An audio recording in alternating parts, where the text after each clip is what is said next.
Hey, welcome to the Fine Print, ladies and gentlemen. I'm your host, Caleb Teskey, coming at you with another fantastic guest tonight.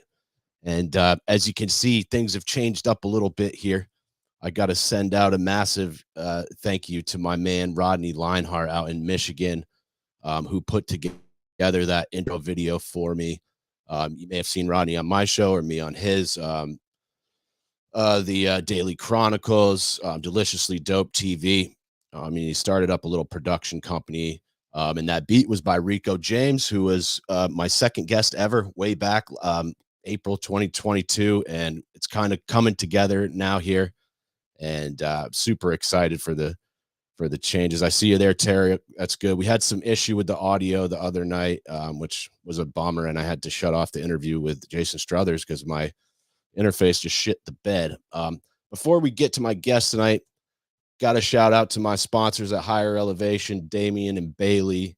They'll be sponsoring the show all month. I'll be running this banner down there, higherelevationvt.com, 65 Northgate Plaza, Suite 6 in Morrisville, Vermont, 802-200-2937. Thank you guys so much for supporting my work. And if you haven't been in there, it's a beautiful shop. They got a great selection of products from other folks who have appeared as guests on my show. And yeah, definitely go check it out. Great glass selection too. I do want to shout out a couple of the previous guests. Jason Struthers, we're going to get him back in here. Paula Collins, if you didn't check that out, she's a New York-based attorney in the cannabis space. I thought that was a fascinating interview. Summer Westerber from the Kairos Insurance Group talking about employee benefits. And Mark Cialdone from Better Chem Consulting. If you haven't listened to that one, Dr. Mark Cialdone, a brilliant chemist, used to work for DuPont and is now in the cannabis industry. Super sharp guy. Pleasure to have him on the show. And coming up, we got some good ones. I got Rad Source on the 9th. It's an X-ray remediation company. I've got Joseph Calderon, who's a grower out in New York. That should be a banger right there. And I've got Nancy Wallace coming on from Oklahoma, who I met through interviewing Ron Durbin. And then Ron Durbin's coming back on the 16th. So stick around. A lot of great stuff coming up. Yeah. And then without further ado, my guest tonight, sorry, I got a lot of moving parts now. I need a producer in here. My guest tonight, I've been trying to connect with people who are in my same sort of line of work, other journalists, other podcasters, and media folks. And my guest tonight is the co-founder of the cannabis site and a newsletter called the Talking Joints Memo out of Massachusetts, and the Boston Institute for Nonprofit Journalism and I shameless slap for his logo there. It's Chris Faraone. Chris, thanks for being here with me tonight, man. My pleasure. Thanks. I was watching some of the videos and just hearing some of those guests, the fine print. Sometimes I'm a little slow to this stuff, and it took me a minute, but you're getting deep in there, deep in the trenches. So I hope I can do more than just scratch the surface for your listeners. Right on. And before we do anything serious, would you mind giving us a 5-minute life story? Yeah, of course not. So I'm from Queens, New York originally. Specifically Flushing and Bayside for any other New Yorkers out there. I've been a writer my whole life. I'm one of those people who was back of the book review, could really kind of chop it up and bullshit my way in that regard. Ended up at private school. My mother was a hawk with it. I was one of those scholarship kids. If you're one of us out there, you know what I'm talking about, and definitely opened my eyes to really a lot of humanities stuff. I ended up at Hobart and William Smith College. I went to the New School for a little bit after that, and I was studying cultural criticism there. And I'll name drop. I hope I don't do it too much, but with Christopher Hitchens, who's now passed. But I couldn't hack it for shit. He mocked me. Everybody made fun of me. It was way over my head. I had a good time there. But anyway, I wound up in Boston at BU in I think 2004, 20 years ago. Going to Boston University to get my master's in journalism. And I started back at 20 years ago at a newspaper called The Weekly Dig. I ended up being the editor of that paper. I also worked at the Boston Phoenix. For those who are from New England, probably know the Phoenix was kind of like this enduring, opened in 1966. That was, we used to call this stuff alternative media before the the hard right hijacked the alt moniker. I was the editorial director of all the chair of the Association of Alternative Newsmedia for a while. So, and my work with the Boston Institute for Nonprofit Journalism, which I guess I'll wrap it up with. This is like mostly a professional life history, right? But basically, about 8 or 9 years ago, after the Boston Phoenix had folded, I was doing a lot of freelancing for outlets like Esquire. I forgot a big part. I was a hip hop writer for a long time. Oh, this is a good place to do this because I'm actually in my lab since we're on a weekend here. I've done liner notes for groups like Cypress Hill, Wu-Tang, nonfiction, one of my favorite ones. So, music was a big part of it. But, really, I'm a community journalism guy. About 8 years ago, we started the Boston Institute for Nonprofit Journalism, BINJ, and there it is. And basically, that's to do the kind of reporting that, the fine print, the deep stuff, the deep dives, the long form that, we always say that basically small outlets can't really afford to do anymore. So at the time, we were seeing a lot of journalism funding going to like places that didn't need it. Like, why does NPR need another $500,000? No. So we started siphoning some of that off a little bit at a time. And now, that it's actually there are INJs, there are other nonprofits like it all around the country. There's one in Omaha. Pittsburgh is one of the most successful ones. Props to them. They're also ones that we've helped start bootstrap in other states that aren't called INJ, but I always like to shout those out. Baltimore had a binge for a while. They do a lot of youth programming there. So really, I'm a journalism guy. And the Talking Joints Memo, which is I've always covered cannabis. It's kind of a part of that alt media environment. The whole thing, we always say we cover things that aren't being covered or things that are being covered terribly. We try to cover them better. Kind of like the idea of what you do. And but basically, and I always use the idea of surveillance. When you look at surveillance, it's like when they put toll gantries going up to Maine from Massachusetts, the Boston Globe and the television, everyone was so happy they could get to like their vacation homes quicker. We actually, did the hard work, filed a FOIA request, and found out that the state completely lied to everybody about how those work. Anyway, it's not part of my life story, but it's an example of the kind of journalism I like to do. I understand. Listen, I watch a lot of scrappy reporters scrap at me, and they got to know I'm the ultimate kneecapper. So I always respect it. I'm always down for it. I'm a little older now. I'm really an editor, a desk jockey. But, my first book was about Occupy Wall Street and Occupy Boston. So I was like getting out there. But I guess I'll end it by saying one of the reasons that I'm covering cannabis now, in addition to, it being like one of the only things there's advertising for, is that I actually enjoy it. My whole career has been, I want to be close to stuff. When I was a music reporter, I was, not a groupie. I barely even took pictures with people, but I love being backstage. I just love the energy. And with cannabis, this is one heck of a time. Everything we're going to be talking about tonight, like, let me put it this way. I just have all my empties from last year, all my, empty cans and canisters and everything. And a lot of them are generic, but I'm not like throwing them away. I'm telling you, these are like years that people are going to look back on. And of course, you could tell that I'm a hoarder. So that doesn't really say much, but nevertheless, that's my life story. Oh yeah, and I'm a big magazine hoarder and seller. Always something. I love all my old magazines and stuff, and some weed stuff. And I'm surrounded by them, so I'm inspired. Better shut me up because I'm around all my stuff right now. That's okay. I got some Fat Nugs magazines over here that Dustin sent me. I got one. They really do a great job. Props to everybody in print. And I saw. I think that a lot of, I'd like to do some stuff and go back to print. I ran DigBoston up until recently. We were in print, and they're putting together a really beautiful publication, and much respect. I know that it is. I know what you go through. Anybody ever needs a shoulder to cry on, give me a call. But yeah, and print, even like the cost of paper itself is through the roof. So nothing's easy about this. And here's Tara Evelyn from Fat Nugs here saying, great intro, mad respect.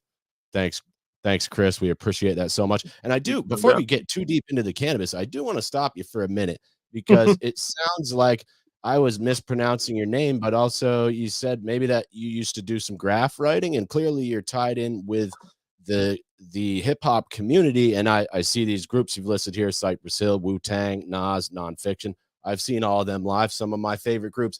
I'd love if you would just tell us a little bit about your work there. I said you helped them write some books, and that sounded super fascinating to me. Yeah. So basically, when when the anniversary, let me find one. So basically, like when the anniversaries all came up, right here. Where's let's see. Let me get just the books. Oh, Yeah, here's go one ahead. with Nas. Oh yeah. So when the anniversaries would come up, basically I'm like what you would call a second, maybe almost third generation hip hop writer. There were the people in the old school. A lot of them were rock critics. Then there were people like Brian Coleman, my mentor, and just so many too many great writers to really name. I'm looking at my bookshelf here. I want to shout out like some of the greats. But basically like Jeff Chang, Can't Stop Won't Stop, and then came people like me. My first review was like of Capadonna's the Yin and the Yang, his second album. The Pillage was his first album. So just to give so about 25 years ago. And but basically, listen, I know it is really cool. It's a huge flex, but it is just true. I've done it. What happened is my name got out there as, listen, I'm not abuse in the bad sense necessarily, but working with rappers is a little bit like, listen, like doing a book. I've done 2 with Ghostface, and it's literally a kill go. He'll just not show up for 10 interviews in a row, but it's all good. I literally wrote an article for Esquire about how this is part of what makes Wu-Tang so special. But this was just like, there's my little, this is my name. Yeah. So that's like, this is just like this was Nas was putting something out with, this is all his best stuff from his Columbia years. And listen, my name was around. By that time, I'd done like one with Old Dirty Bastard. I did, at that time, I'd done the first Ghostface one. So, that's what it is. So you sit with the artist, and it's, actually, here's the best part, the most important thing I could say about that. And props to Brian Coleman, again, for phrasing it like this. Brian has a book called Liner Notes for Hip Hop Junkies, Check the Technique. And the idea, hip hop back in the day was seen as disposable.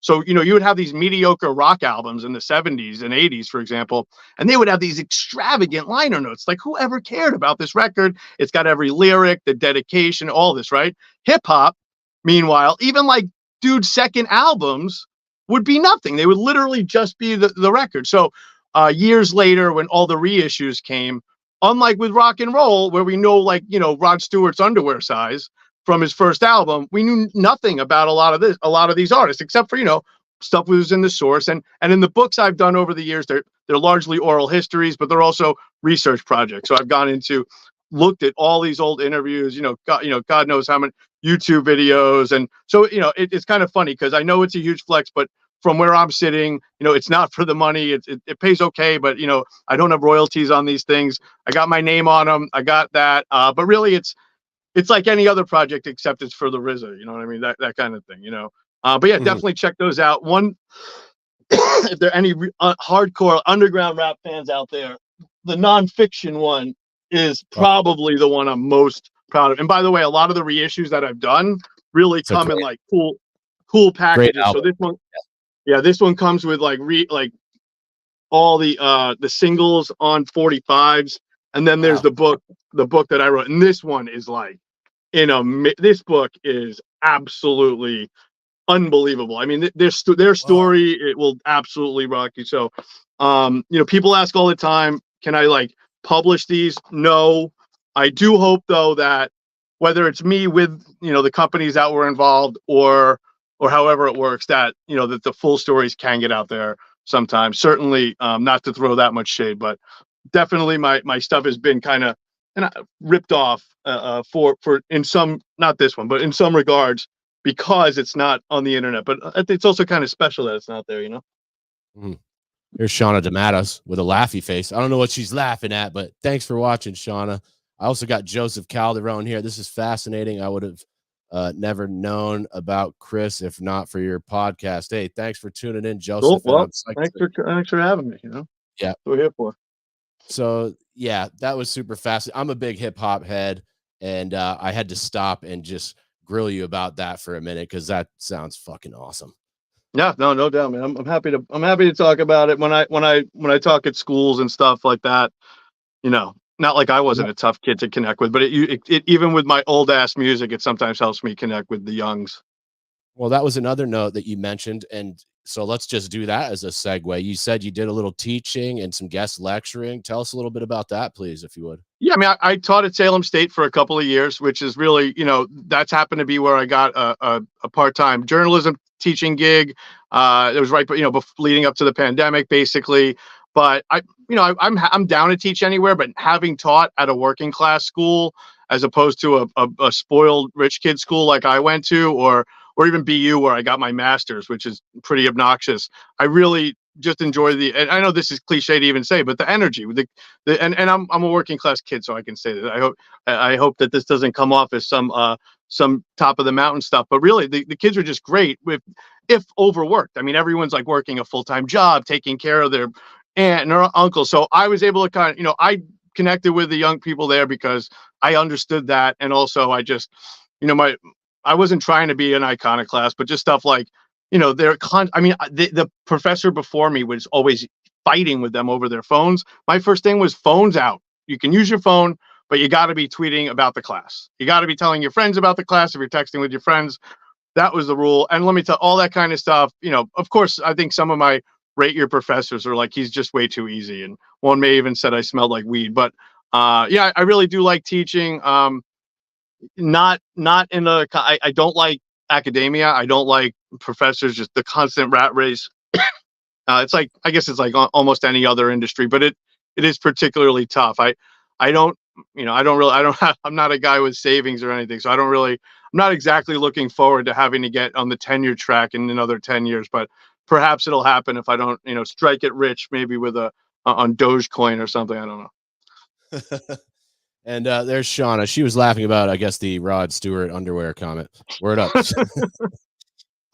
Cool. So I do want to circle back to something you mentioned earlier too. You mentioned that when you ran DigBoston, you were covering stuff like surveillance, and then you also mentioned something about going to Maine or some kind of FOIA request that was something tied into that. I'd like to hear a little bit about. Oh yeah, so that story in particular, I love that example. I really use this as a different. So basically, I remember like I knew I had some reporters that were always looking at these new toll gantries. So people who are really young probably may not even remember. I barely remember. We used to have to stop at tolls, on 90, going up 95, going north, and I think going south in some places, though I don't believe it was as many.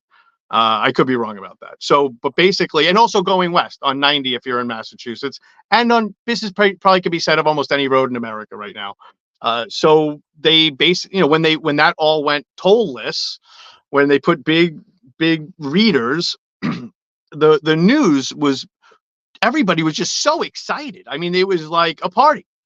Look, and listen, the state sold it like that. It was good PR, and the idiot television media totally fell for it. But what's more disappointing is when the Globes of the world fall for it, and it's because that's things like surveillance always feel conspiratorial to a lot of those outlets, and nevertheless. So in that case, and I can't remember what it was. A few reporters, probably Maya Schaefer. I don't want to not give credit where it's due. I'll have to look this up and send it to you later. But basically, the state was lying. The state said that if you had an Easy Pass, they weren't going to be taking a picture of your license plate. Okay, and they were. And on top of that, here's the kicker though. And this was right after we started the Boston Institute for Nonprofit Journalism. This is one of our first big ones. Here's the kicker. And it leads to another story. We found more than 1 million license plates numbers that they had cited tied to people's home addresses, left exposed on a third-party storage site. And the other issue that this leads to is that the government does all these contracts. They have all these people collecting all this potentially sensitive data. Goes without saying why we can't have everybody knowing whose license plate is attached to what home address. Anyway, so we did the responsible thing. We alerted. We told the state before we reported it so that they shut it down. But listen, it's like pissing in the ocean. I mean, third-party storage back then, that was, like I said, 8 years ago, that was already completely out of hand. But anyway, as a reporter, and I don't know if you've run into this yet, it's something we've run into quite a bit over the years. And I know people in other states have it even worse. And the federal government, it's a nightmare, which is basically a state agency telling us, oh, sorry, it's like with a third-party provider. And it's like, that's not my fault. It's still public record. But Massachusetts, which I know you don't believe this, but a lot of people, it's this progressive state. The Fox Newses of the world are always beating up on us. And yeah, there's surface liberalism, but it's not true progressivism and we're progressive roots. And when I talk about the state government, we actually, it's not hyperbole. We have the least transparent state government. We can't file a Freedom of Information Act request about anything regarding the governor or anybody in the state legislature. We're not even allowed to take pictures in the gallery of votes in our state legislature. It is utterly ridiculous. You can't file a request, or they won't respond to it. You could file it, but they no, it's not like they won't. It's like they don't have to. It's part of state law. Wow. So the governor's just immune from any type of FOIA request. Yeah, and as are a lot of other, we have something called the Governor's Council, which is the body that votes up or down on judicial appointments and other important positions like parole board members. Same bullshit. We can't find out anything about them. Well, that doesn't sound like freedom of information at all. That sounds like quite the opposite. This is one of those things where it's kind of like, I think we can all agree. We all make fun of Florida, right? But for a number of reasons, when it comes to something like this, Florida, this is the sunshine state in more than one way. It is, no pun intended. It is there is a lot of transparency. You could, then again, the politicians down there don't seem to give a damn about what you find out about them. I think even CNN was able to do some pretty darn good reporting on the cannabis industry down there. I don't know if you saw their DeSantis reporting, which they probably stole from Marijuana Moment or something, but nevertheless. Word. And I do want to just ask you, we're going to get deep into the weed stuff, but you also mentioned you did some reporting on prisons, and I was curious to hear about that as well first. Yeah, I mean, even today, my one of our great reporters on my nonprofit side on the Boston Institute for Nonprofit Journalism side, Dan Atkinson, was at the State House today, freezing cold weather. I didn't even know. I texted him. I'm like, hey, you want to meet up next week? We got some stuff to talk about New Year. He's like, oh, I'm out here right now. There's a protest, about 24 people about this company WellPath and this is just one example, that currently has big health, multi-million-dollar healthcare contracts in Massachusetts prisons. They are, there's a lot to be desired about this company. And we have not done our story yet, so I don't want to just start throwing out epithets. How about this? Look up WellPath, anybody out there, and you'll see why people may have been protesting. Well, what I'll also say is that this is an issue similar to other issues we've reported on, in that a lot of times we see in Massachusetts, a contract will be, the request for proposals will be written in such a way that only one or maybe two contractors across the country are big enough to actually service it. So it's kind of like, forget it. We have, we do a lot of contract reporting on prisons and other stuff. And as for prisons, I want to give a shout out to Jean Traunstein. She is my heart. She's one of the greats. She's been reporting on prisons for decades. She's a well-known author, and listen, she's got not only the chops, but the contacts. So we talk to people behind the wall. We talk to organizers. We talk to people who aren't so popular behind the wall sometimes. And certainly that's just my entry point to that realm was a story. Oh my God, it's got to be 11 years, probably 2009, for the Boston Phoenix. That's 15 years ago, I guess, right? About the prisons in Bridgewater here, and a lot of that reporting led to the I don't know if he formally resigned, but basically the head of the Department of Correction leaving the state. And I always tell this story to students too, because of course he got hired at a higher pay point as the head of the prisons in Virginia, pretty soon after. But nevertheless, prisons are one of those things that I don't do it for this reason, but I think that I definitely, it's one of those things where nobody else really cares, or if they do, they're certainly not really reporting on it.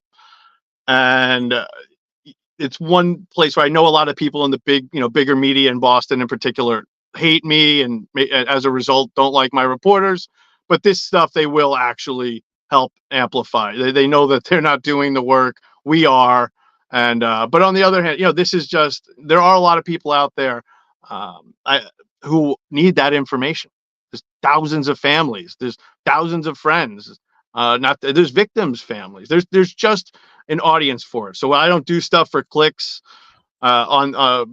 in that regard, the investigative stuff that we do, I gotta say, people read that stuff. It's a real thing. They're hungry for it. It's important. It's a huge part of the population that's completely missed and forgotten about. Yeah, and if media outlets that don't like you are even willing to take up these stories, I think that's a pretty good sign that you're doing a good job on it, you know? Yeah, I mean, totally. And I think, and listen, I hate to always, I don't like to lead with that lens, but that's certainly my rep around here. You know, it's one of those where, you know, you want the credit, but at the same time, really, ultimately, we do this stuff so that it gets covered. You know what I mean? So that's how we roll around. Mm. And I see you're wearing a Roots hat too. I did notice that. Nice. I love the Roots. Yeah. So cool. I'm going to transition to the weed stuff now. And the first thing I got in my notes is about a guy named John Rocket. Maybe you could tell us about John a little bit. John Rocket, you know, it's fine. It's interesting. I don't know if he's still alive. This was a Boston Phoenix article, and John Rocket, the cover was either the last pot defendant or the last weed defendant. I got a Boston Phoenix box right there. So it would have come in a box like that on the street. And so that was, you know, cannabis was, you know, the Phoenix closed in 2013. I think cannabis was decriminalized in Massachusetts 2012. I'm sure someone will correct me if I'm wrong about that. I think it makes sense though. 12, then 14 for medical, 16 for legal. So his timing, he got caught with a whole bunch of weed hours before the decriminalization law went into effect. What's a whole bunch? Do you know? Yeah, it was about an ounce, I think, like, you know, just maybe even more. It was, you know, the story really was that this guy was, you know, when you look up, I don't want to say loser because I really like the guy, but just never caught a break in his life. You know, I mean, one of those guys always down his luck, alcoholic. I call those he was a Rodney beer alcoholic. I don't know if you ever met a beer alcoholic. I mean, he actually used to walk around Hull, Massachusetts with a backpack of Budweiser. I mean, this guy was a beer alcoholic. I mean, one story from the thing was he had been beaten in the hospital once because like he left a friend's house one night years ago and went to the train. Remember that he forgot something in his friend's house, went back, started banging on the door, but it wasn't his friend's house. It was a cop, and the cop's wife was home with the kids. And the cop, this is South Boston in the 80s or the 90s. The cop came home with like two other cops and beat the guy. And I mean, this is the kind of, anyway, this is John Rocket's life, you know, and then he gets busted. I don't remember the particular nature of the bust, but yeah, the last pot defendant. And I got to say, it's, you know, one, I haven't talked about that in a long time. There's oh God, I'm not gonna remember his name. There's a man, a guy, he has a wife and at least one kid who lived in Hull, who years later got trafficking charges. And, you know, when we were well into medical, and we covered that at DigBoston. So I don't know, Hull has this kind of thing. For those who don't know Hull, it's on the South Shore, not Cape Cod, but it's kind of like its own little Cape Cod that comes off before. But anyway, so Hull keeps coming up in these horrible, you know, prohibitionist, these latent prohibitionist victims. Which was my second note. And this is great. You're doing all my segues for me, Chris, because you also mentioned a guy named Kevin Sabet, who's someone that I've been following on Twitter for a while and on various social media sites. And I'd love to hear your thoughts on Kevin. I believe he's from the Smart Approaches for Marijuana, whatever they're calling it now. I mean, he is such a grifter. It's why I try to be responsible, especially on podcasts and stuff like that. I know most people just run their mouth. This guy is such a despicable grifter, and every time I see that he's still at it, I can't believe he's not onto something new. But I think, you know, he got in with like probably Patrick Kennedy, and as I don't know exactly where his income comes from. I'm sure it's part speeches, part funding for his baloney nonprofit, but this guy is a complete fraud. And the story I believe you're referring to is the Harvard Kennedy. It was I think the Ted Kennedy Center. And this was in the run up to, so it's probably like 2015 because it's before adult use, the vote on adult use. And he does this thing in a debate. He's in a debate over legalization, and he holds up 2 bags of gummy bears. And he says, one of these is dosed and one is not, basically, and you can't tell the difference. Anyway, so props to Dr. Keith Saunders, who stole the bags of gummies and had them tested. And needless to say, neither was dosed. And we wrote the story. That kind of stuff. That's when I don't mind going a little, having the viral story. It was just that makes and it's interesting. Here we are, how many years later, and we had a story at Talking Joints Memo last week. I used the word viral. I call it local. It's viral for us. How about this? When one story gets just 1,000, that one's crossed 10,000 clicks. The one I'm about to talk about, which is in Brookline, the police made up an entire story. Apparently, it seems that way. We looked at it about a kid jumping out of a window because he bought mushrooms from a kid. Oh, this was from. Oh, you didn't see this? This was from James Davis at Bay Staters. I had James on the phone the other day, and he shared that story with me. And he's going to come on the show in a couple of months here. Do you know? Let him give you the long version of it, because honestly, props to Zach Huffman, the reporter for Talking Joints Memo, who did the work and called the police and looked around and this and that. But Davis and the people from Bay Staters, and we obviously acknowledge that they went down to Brookline the second that they saw the story popping up. And one of the great observations, one of my favorite parts of the story, is that other than commercial district, and by the way, the police said the kid jumped out of a 6-story window, which kind of went right over my head because I just didn't believe the thing in the first place. But as James pointed out, that's how the cliche goes. So it's like no one's ever jumped out of a 7-story window or a 5th-story window. It's always the 6th, right? So anyway, there's not a lot of 6-story buildings in Brookline. It may be a city adjacent to Boston, but it's not the kind of place it is. So other than the commercial district, so basically the story is either somebody jumped out of in the middle of Brookline Ave and nobody noticed, which I don't see that as having happened. But anyway, read the story. I know I sound like a crazy person saying that police made it. This is a true example of absolute insanity. Oh, and by the way, on top of it all, the cops, they've now taken it down. They put a video up that had a B-roll from like a cop drama of somebody cutting up coke. I swear. I mean, you can't. It's completely off the wall, and everybody fell for it. Even the Boston Globe ran the story exactly as it was written, basically in the Facebook video that they put up. I mean, this is just an absolute atrocity. So somebody actually did fall out of a window or die? No. What it seems, the part that was actually happening is it seems that the Brookline police have been chasing a guy for months, it appears, who they believe is buying stuff out of dispensaries and selling it to high school students. Now, how mushrooms got involved, I don't know, because obviously that wasn't part of the dispensary. And also the whole story just started falling apart. It started as Brookline High School. Next thing you know, they ran a correction saying no kids from Brookline High School were involved. So it's just, it just seems like not complete nonsense. Somebody was selling drugs, potentially, right? Wow. But other than that, I don't know. I'm definitely gonna have to catch up with James on that one, because that. Oh yeah, he'll knock your socks off with that one. I promise you. I did see that shit. Yep. I do want to do a shameless slap here. It's kind of hard to see your logo on the page, but it's all good, man. I appreciate it. Chris Faraone from the Talking Joints Memo.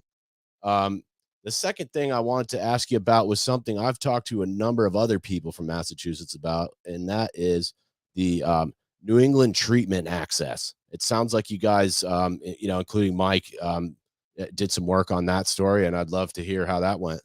Well, that came up when we were talking, because that appears to be the dispensary, the Brookline dispensary in that now that also that's the other thing the Brookline police backed up. A lot of the products that they showed in this video were from Netta, as it's called.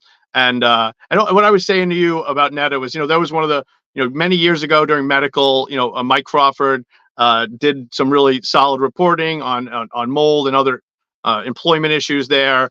And, Netta, I've always kind of, other than that, that's kind of like, I hope, well, I don't care, but water under the bridge. It's a long time ago. I assume that they have their operations in check now. But Netta was literally at least for 1 year, the most successful dispensary. So it seems that this is why like the more so basically they generate a lot of money for Brookline. Uh, Brookline will still get that tax money, but with new state rules, basically municipalities aren't going to be able to lean on dispensaries the way that they used to be. So it seemed with this kid jumping out of the window story that Brookline was trying to come at Netta. But we're still looking into it a little bit. And the other thing I said to you about Netta was that, you know, Netta used to be everybody's, you know, kind of enemy. The big bad, you know, the big bad cannabis company before, you know, villains like True Leaf showed up on the scene. So Yeah, that's what you said. They were hated before. yeah, They were the yeah, I hipsters think of being yeah, they're hated. just sitting. I'm sure they're just sitting there, you know, just kind of laughing now. Hmm. I did lose you for a second there, but you popped right back in, so that's going to be all right. And here's Shauna again. What happened to reporting facts? Honestly, the stuff going on in the media is insane, and that's what we're here for, Shauna. Thanks for tuning in. Shauna's also coming on the show here soon. Um, so, you know, the next big thing, which is something that I've been following, you know, as close as I follow anything in other states, is the stuff going on with the Cannabis Control Commission. I was supposed to have Shannon O'Brien on my show, and then like it was maybe 3 days before the show where she was placed on leave. I'm not sure exactly what happened, but maybe you could sort of it seems like a fucking mess going on down there, and I'd love to hear about it from somebody who's closer to it than Yeah, I am. I mean, I don't want to assume anyone knows anything, but I know a lot of your readers, viewers do. So I'll try to talk in the middle of all that. But first thing I will say is that it's a real shame that she didn't come on, because I feel like at that point, you know, even if she hadn't been suspended yet, at that point, she would have probably said a lot. There was a lot going on behind the scenes. So basically, the story is this: you know, in Massachusetts, it's just, you know, it's always this crazy. This one has to appoint this position and that. So the head of the Cannabis Control Commission is appointed by the treasurer. Which is weird to me Which because sounds, actually, now that's coming out of my mouth, I don't want to, hold on. I mean, but yeah, that, yes, I the think that's treasurer. correct. It is correct. It's just so silly. Yeah, I mean, the whole thing is just completely insane. So, um, Shannon O'Brien, and the chair of the Cannabis Control Commission, who is the second chair, by the way. The first chair was a guy named Steve Hoffman. He was a big business guy, Bain Capital, like Mitt Romney's era, Oh, money really? guy. You know, and you know, he's the kind of guy who, not necessarily who I would pick. I kind of like Steve Hoffman, even though we're kind of from different, well, definitely from different worlds. But I would say he's the kind of guy who a lot of people think you need to, you know, we need a guy like this who knows how to, you know, kick ass, Bain take Cap. names. He's a real capitalist guy, and you know, listen, it is a capitalist industry, but nevertheless, and he was surrounded by other, you know, other people. Obviously, it's not like a lone show, but anyway, so move forward. Shannon O'Brien is an interesting appointment. She's kind of what, you know, she is what the boss, our tabloid, calls a real political hack. You know, even before all this, really just multiple positions, and kind of has Oh, made her way up toward the corner office, and just been here and there, she used to involved in the be. She used to be. Sorry to cut you off, but she used to be treasurer of Massachusetts. Isn't that right? Was she? I look it up. I think she was. Look I it up. thought she was. I'm not. I thought she was a House rep. I don't have a Jamie like Joe Rogan does, but here I'm going to pull She, it up. I believe she was look it up. treasurer, but Was yeah, it treasurer, or was it? she was a House of Representatives from 87 to Yeah, 93. yeah. She was a state rep. She was in the Senate from 93 to 95, and she was the Massachusetts state treasurer from She was 1999 treasurer. to Okay. 2000, So, 2003. Yep. and then she was involved in the university system as well. So this is somebody who is going to have a fat state pension, and of course, and I'm not saying this is the only reason she's at the CCC, but you know, your pension is based on your, you know, highest years of salary, etc. So she's fighting for more than, but now she's fighting for a reputation too. But anyway, in the lead up to her being suspended, these commission meetings had gotten to the point where, like, I think people who aren't even following cannabis were watching. I mean, it was unbelievable. The passive aggressive basically turned to aggressive. They couldn't get anything accomplished, and in addition to the clear hostility on the surface, and in addition to that, Shannon O'Brien, whether she's right or wrong about being suspended, she would openly admit things like that she didn't know how to rewrite the regulations. And it's like, you're there to rewrite the regulations. Now, what we are now here, what we've heard since the suspension, there's a million directions I could take this in, is that, and what has become very apparent, there's another player I have to mention here who is the executive director, Sean Collins. Now, at a very simple level, people should just think of it like this. There are the appointed people. Those are the members of the actual Cannabis Control Commission. 5 when there's no one suspended. Okay. Then is everybody else. There's all the people who work. This huge apparatus, 100+ employees. I forget how many now, right? And it's changed since. Wow. And at the top of that food chain is the executive director. That was a guy named Sean Collins. Now, there are obviously laws and regulations and bylaws on how this stuff's supposed to run. But anybody who's ever followed a bureaucracy knows that those are the fine print, right?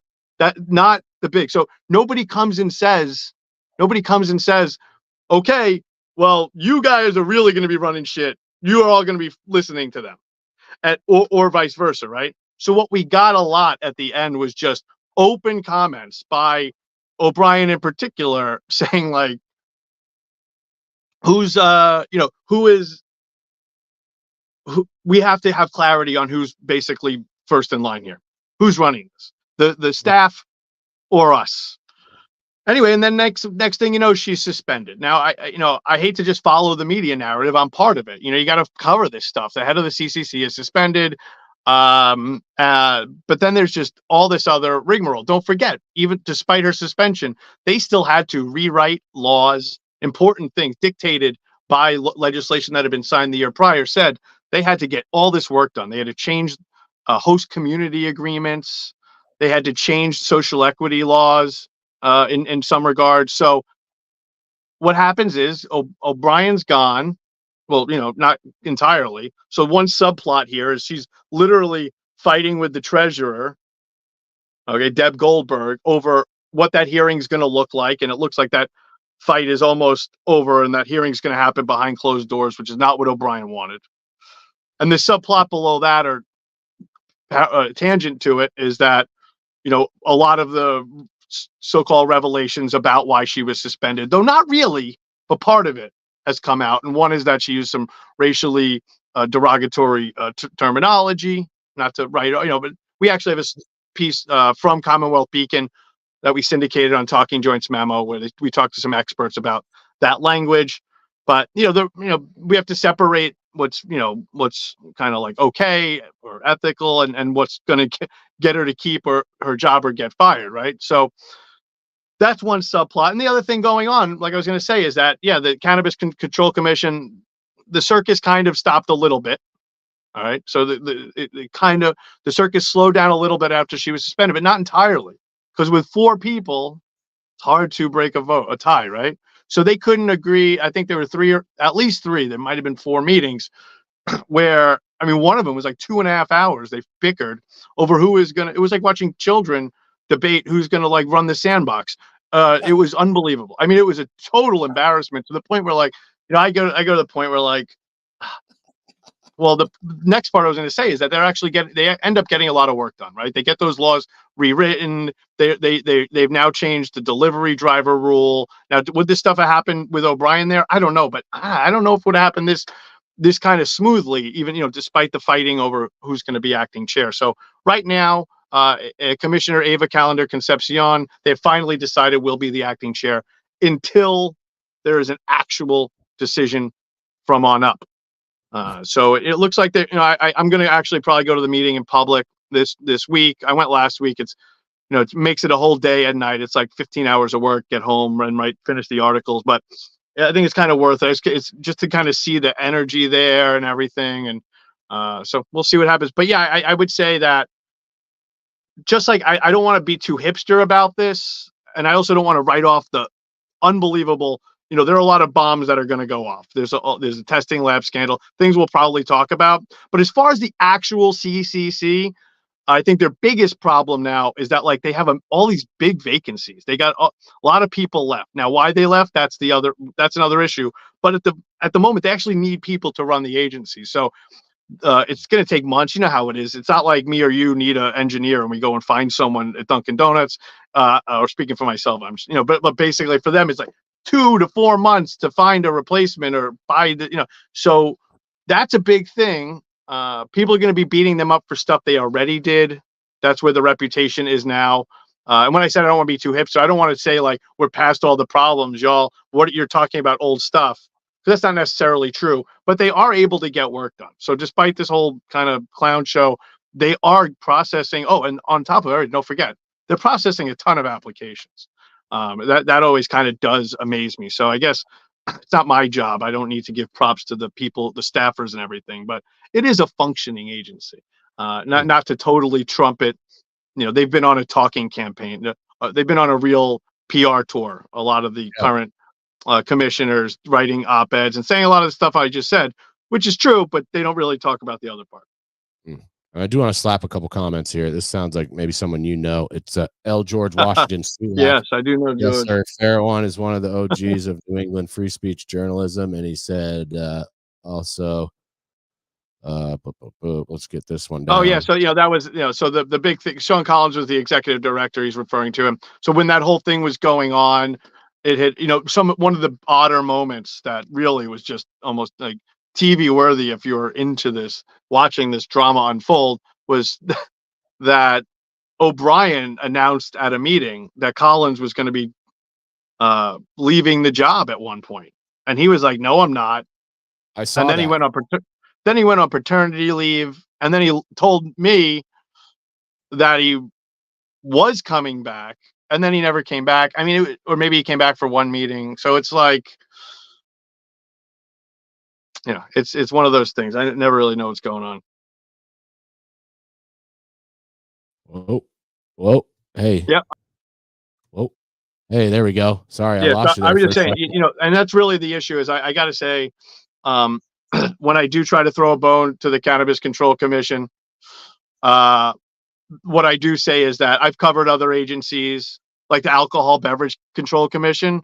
Forget it. Those idiots, they wouldn't be able to deal with any of this. I mean, they don't even know who used to have a license. So if this restaurant, like Sal's restaurant, has a liquor license, and I say, where did they get that from? Who they buy it from? Like, we don't know. So forget, there's no accountability there. Okay.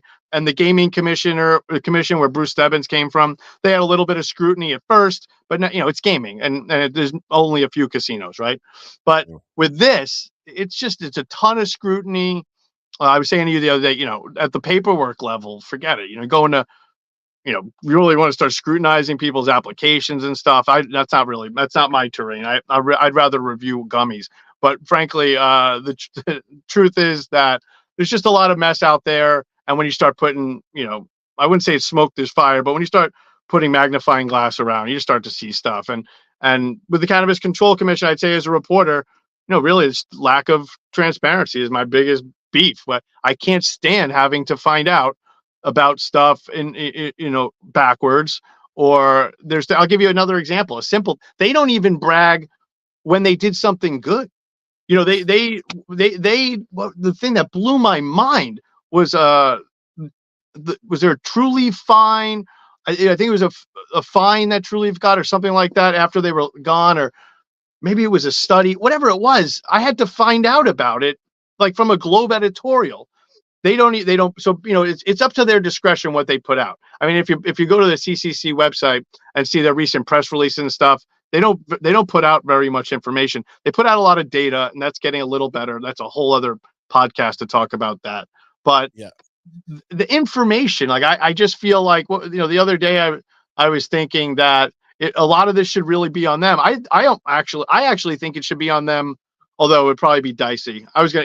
They couldn't do it, but I would love to hear some updates on HR from them, like formal ones, besides during the meeting. Like put a thing up. Here are all here are all the jobs that they're hiring for at one time, instead of just on the state site. Let the public know. Up a little bit, Chris.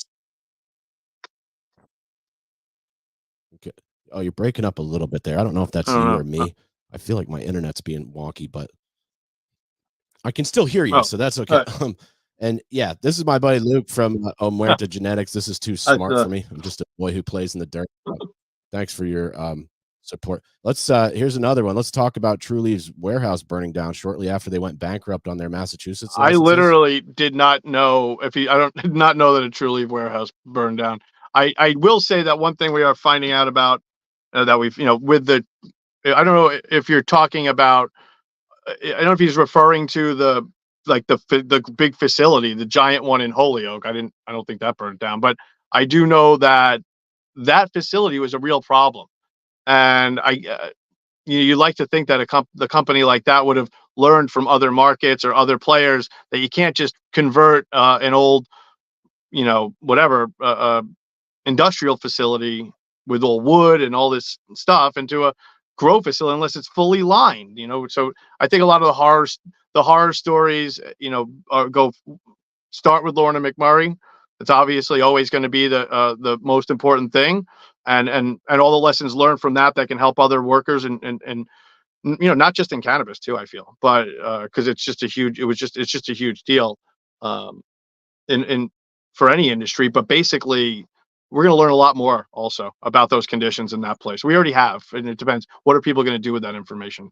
I mean, you can sit for the next 2 weeks just reading the reports that are already out about the True Leaf situation. So Mm. And yeah, I definitely have been following that super closely, and I'm trying to talk to some of their employees down there. It sounded like a super unfortunate story, and we saw another death out at a GTI in Illinois, I think, under similar circumstances. And that was, what was the state's response to Lorna McMurray dying? Because, I saw all of Mike's work on it, and to me, it seemed like they were really trying to bury that story. And I had a little falling out with Mike, but he did great work on that story, and it seems like no, without yeah, his, they might have it's just swept that just under the rug. no, totally. And I honestly, I don't want to, I don't want to back out of it. It's just that the timeline's really difficult, right? Because it didn't come out for so long after. So I mean, as far as I'm concerned, but I don't want to. I literally don't want to make that call right now because I don't know when the state knew. But that's the question, right? And honestly, this is one thing that listen, the current chair, who I said acting chair, Eva Calendar Concepcion, at the final meeting of last year, mentioned Lorna McMurray by name. I think worker safety will come up more than it would have otherwise this year. Whether that ends up being bullshit or not, I don't know. What does that really mean, right? Um, but I think that listen, I have further due diligence to do on it as other reporters. And True Leave leaving was just mind-boggling. I got to say, it's still to this day, because now we've seen other companies leave and places shut down, but just the whole circumstance around it and everything. So, I'll say, we've certainly done reporting on it, but a lot of that granular stuff, Mike's interviews with people who actually work there, um, I think that's the reporting. That's what happened about this. If you look at all the stuff, even my stuff on this, it's mostly, looking at my reporting that was done in that realm, and also all of the reports that have already come out. There's really a ton in there, and regulators have talked about it. So I don't want to say whether who or what should have spoken up sooner, but absolutely I will say that situations much less bad than that, whether they're sweeping them under the rug or just not talking about them, that is the situation. We do not have a lot of transparency with the Cannabis Control Commission right now. Mm, which is a bummer. And I want to do another shameless slap here. Chris Faraone, Talking Joints Memo. I talked TJM sweatshirt. I Back want to ask you, I've got your top three here that I want to ask about, but I also wanted to ask you, and you touched on this a little earlier about the delivery program in Massachusetts and the social equity. And I believe on the phone, you mentioned something about a trust fund, which I didn't know there. anything about. And I'd love to hear about I definitely have studied the social equity program here in Vermont, and I'd love to hear the structure of it in Massachusetts. Yeah. So, well, the social equity program, there's also there are a couple different, I wouldn't say tiers, but there are different. There is the SE, capital social, capital S, capital E, but there are other programs that have afforded people in the industry from disproportionately impacted communities various various benefits. Okay, so in 2018, those were locked in. The latter that so the long list of things to be in that program that you get. People have been in that program for 6 years now. Okay, so you had to qualify, and there was a window, and things that gets you, for example, are is certain breaks on licensing. Okay, and that's 50% of your ownership to clear that threshold, and there are also some benefits for if you have 10% ownership of a person who qualifies as social equity. Now, what we've seen, as we've seen in other states, is that just those benefits from the state really don't do shit. Okay, they allow they've allowed a lot of people to come in and to get investors for that other 50 or whatever percent, and to get first in line. There's also don't get me wrong, there are benefits, right? There are certain municipalities and cities had to have social equity dispensaries first. So, and then there are certain programs, certain license types like delivery, which we'll get to, that are still in the exclusivity period for social equity applicants. But when we look at the number of people who qualified in 2018 and who have actually gotten to the point to open a business and succeed, it's not infinitesimal. I mean, there are success stories, but really what we have is major funding issues.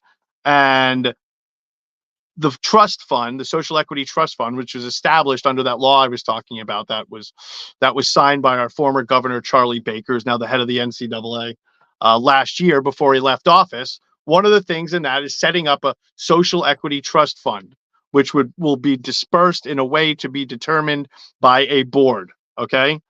Where does the funding come from for the trust fund? The funding comes from cannabis tax dollars. Okay, it's a percentage. Now that's kind of the joke. You got a guy like me. I don't know about you, how good you are at math. Not so good. I got a calculator though, and I was able to see how much that was supposed to be. It was like 20 whatever percent of it was, and that's what everybody had assumed. For the first year, it was supposed to be $30 to $40 million, right? So about a couple months ago, at one of the meetings for the board that was set up to determine how this money is to be meted out. And by the way, this is no longer Cannabis Control Commission territory. We're now in the governor, the executive office, and various other, when money's involved, people who have to be involved. They tell the group that it's going to be, then I think they told them it was going to be more like 3 to 4 million. And I think now it's looking like it's going to be 2 to 3 million. And that's for the first year. Allegedly, it'll get back up to the tens of millions for the second year. The reason it's so low for the first year, and the reason there's no money in it yet, even though it's been more than a year since the thing was signed into law, is that it's basically, it's like they look at a guy like me and they're like, you're an idiot, you don't understand how bureaucracy works. But it was really a fuck up in the way that it was written. The law was written poorly. It had to be changed, and then they had to get lawmakers on Beacon Hill to insert a rider onto another bill. I mean, I'll bore your readers to tears before we get anywhere with this. Point of the story is not a dollar has come out of this yet. Other states that are a disaster have funds set up that are producing money for people. But the rules aren't even written yet. That'll happen pretty soon. I think that board is to meet again soon, and they've been working on how that's going to happen. But it's not going to be a lot of money. It'll be a couple, I don't know, $100,000 here, $100,000 there. It'll be part loans, part grants, I believe. The money can't be spent on weed, which is fine. There's a million other things that companies need. But I think, I think symbolically it's good because, the money's needed and there will be more, et cetera. But just in process wise, it's just been like a real drag. You got to see the looks on the faces of the people trying to get this stuff over the finish line. It's like, it almost seems futile, but they're pushing ahead, and that money should be available soon. Well, and I also have seen that the state of Vermont hired some former Massachusetts regulators to speak at some of our meetings and talk about social equity, and very similar story here. They talked about setting up this fund that they were going to use to help Black and brown people and people that were negatively affected by the war on drugs and women-owned businesses. I don't I don't think there's a fucking dime in that fund. Dude, I think in New York, I think they hired I think it was New York, like a former football player or something to like be in Basketball charge player, of the fund. it was Chris Webber and Al Oh, Harrington, basketball, right? Yeah.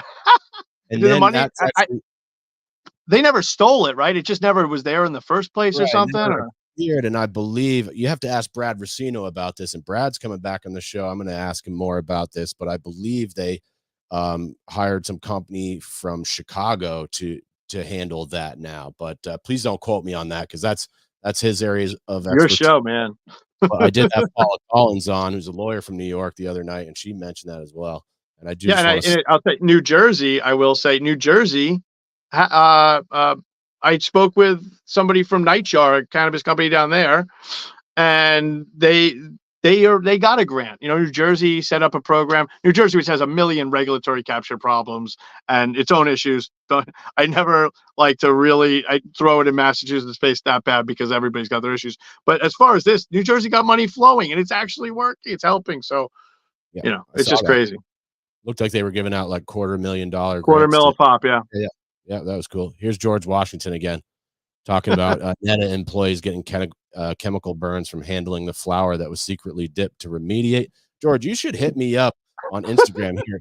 Hold up, I'm gonna pull up my page here, and or here I'll put mine over here, George. If you're still watching, that's my Instagram there. I'm also on LinkedIn, and Yeah, you know, he knows a lot more than me about the plant level everything. And he I said, was gonna rest in peace, so Stock Beans, the oh, so first. they had delivery rights in mass. So yeah, we didn't talk delivery. So basically, delivery is another. Delivery is a license class that is still exclusive to up until August. It'll be although they're going to try to get it extended to social equity and economic empowerment. EE is the other one applicants, and it's but this isn't like regulators weren't trying to hobble the license class. I don't think there were good intentions, but there's certainly problems, right? So the one of them that is in the process and almost fixed is that Massachusetts is the only state that makes them have two drivers or two people in the car if they're making a delivery. And that's obvious. You can just imagine the expense. Think about any company. What was the And justification? But sorry to cut you off, but do you know the no, rationale behind that rule? yeah, they for that the rash they when they do their diligence, they go back into the notes and see where it came from in the first place, and it was just safety baloney. I mean, it's actually interesting. I don't hate to, but one of the guys who came through the head of the police chiefs of Massachusetts, who came and said it's okay, gave them the blessing. You don't need the two drivers now. He was the guy who wanted it there in the first place. Can't think of his name off the top of my head. I don't know why I'm blanking on it, but basically, he, when Massachusetts got recreational, just like every other state, what do? They award all the losers who fought against it and put half of them on the freaking regulatory committees. So this guy was the biggest fucking loser of all, and real cops cop, even though he's done something good recently, I guess. But basically, he copped to this recently. He was like, that was my bullshit. I put that in there.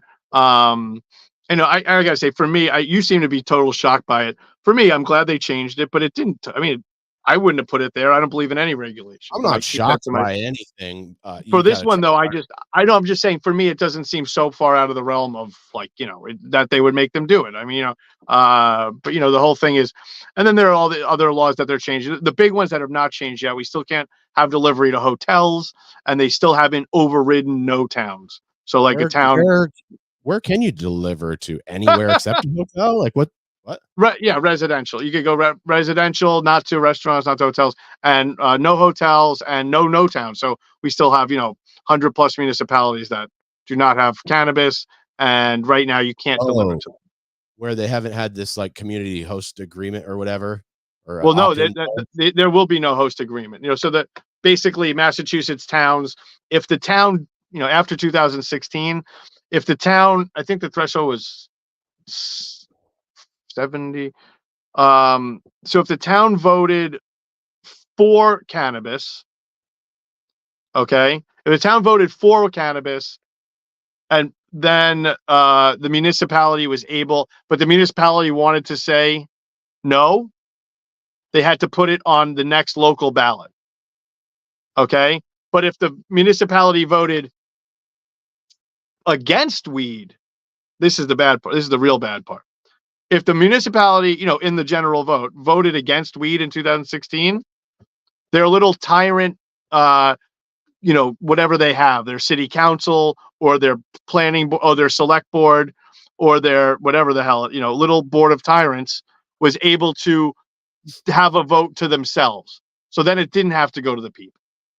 And almost every case like that, they of course went against it, or else, they would have pitchforked the home of, the poor bastard who went with the will of the state. But then of course you also have, you have cities and towns now trying to reverse because they're their neighbors. Their neighbors have it and they don't. One of my favorites is, on the South Shore of Massachusetts, there's a town called Weymouth.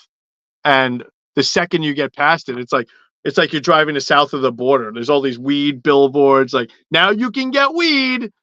And it's just like, what is it? Bite your nose to spite your face or whatever it is. That's basically what they all did. Off your nose to spite your face. Yeah. I guess you can't bite your nose, whatever it is. But basically, it's just they must feel so stupid. Every municipality, even in wealthy Massachusetts, needs a couple extra tax dollars, right? Yeah, and that was an interesting issue in Vermont because they said that if a town held an opt-in vote and they opted in, that the local your little planning commission or your town, that level of government, they could initiate a 1% to 2% options tax if they wanted to. However, that options tax would also have to be applied to every other business in that municipality. Really? Yeah, so Oh, wow. they all thought they were going to make a ton of money off this, but what really happened was all the other business owners were like, "Yo, you're not going to fucking raise our taxes just because we let you guys have a dispensary in town." Like that's so the town on the town level, they're really making nothing, and they thought this was going to be a boon for them. But if they read the legislation a little more carefully, they would have known better. They're going to be getting less here too, and that's why you're seeing a lot of pushback, seeing a lot of lawsuits. That's another big thing in Massachusetts. Attorneys a lot of work for attorneys around here, suing municipalities, defending lawsuits. Basically, if they're not going to get their pound of flesh, they're not going to want a lot of these stores in their borders. So, the other thing, I got a couple more here for you, Chris, and these are your points that I wanted to talk about, and I'm not really sure how to frame this, but I think I'm just going to quote you from what you said. You said, oh wait, I forgot that one. This will be an easy one. You said social consumption. And this is an issue I've talked to a lot of people about, the idea of weed lounges. I don't know if that's on the horizon in Massachusetts. I see in Connecticut, they're trying to shut it down already, but yeah, curious your thoughts on that one.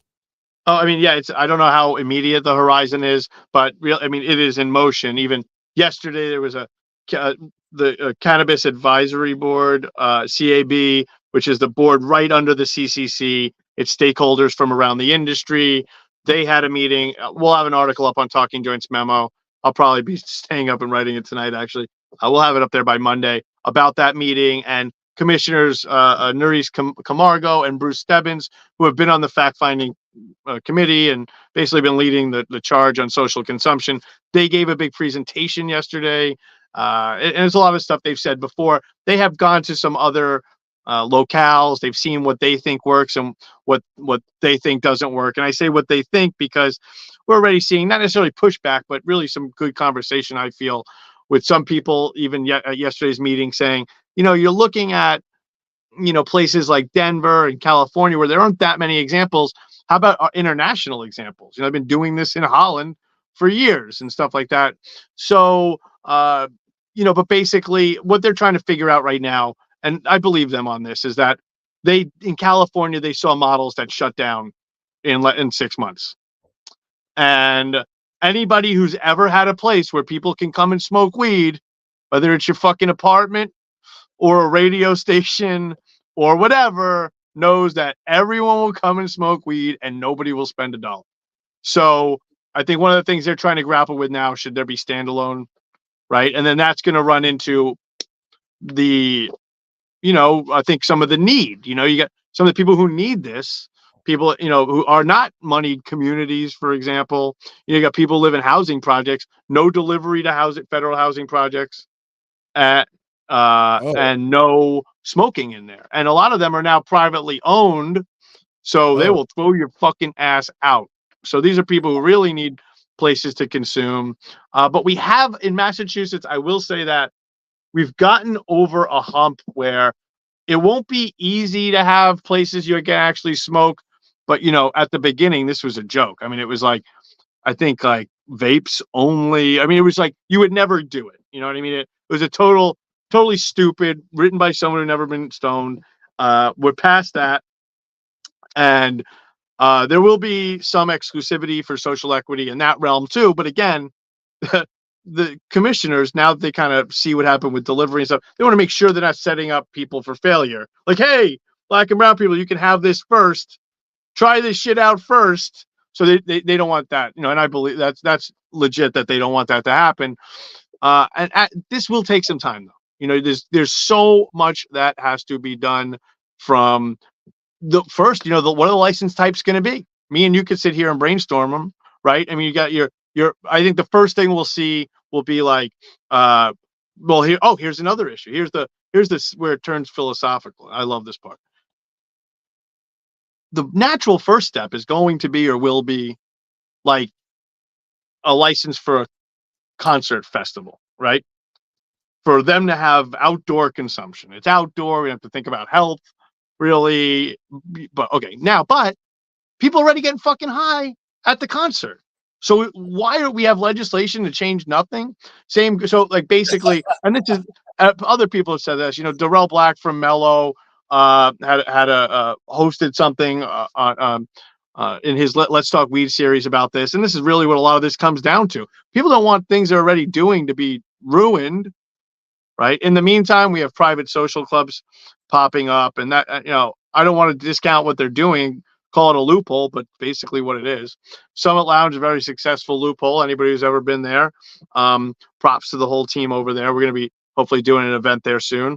But basically, like, it's not going to happen right around the corner. In the meantime, there will be events we did a great roundup of 10 events that foreshadowed social consumption, in 2023, but I think it'll be still something like that. Now, the big difference, I'll finish with this, is that, like, of all those events that we did the roundup of, only one or two of them was outside of the, like, cannabis people space. I love seeing the people I've known for years and all the new people on the scene and the people from the companies. And I mean that they're fun, great building with them. But if I'll hang out with those people all day. But if you're these companies that are doing events and stuff, they obviously want to get beyond that.